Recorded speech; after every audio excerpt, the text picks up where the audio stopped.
सबका से बेटर ह एकर ज्यादा प्रेशर ह चमरान के थ्रेसर ह एही चोइस के प्रेशर ह चमरान के थ्रेसर ह चमरान के थ्रेसर ह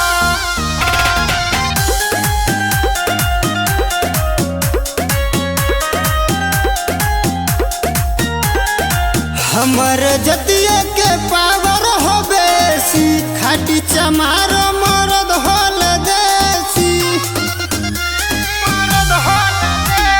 दादी है तोहरो हो भूसा पया के रख लिह धन अपन सगरो जोगा के बात कहतानी सही हो ई जवानी दिहे मोही हो सब जतियों से थे थर हो चमरान के थ्रेसर हो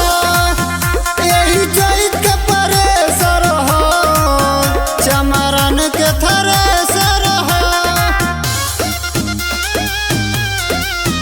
चमरान के थ्रेसर हो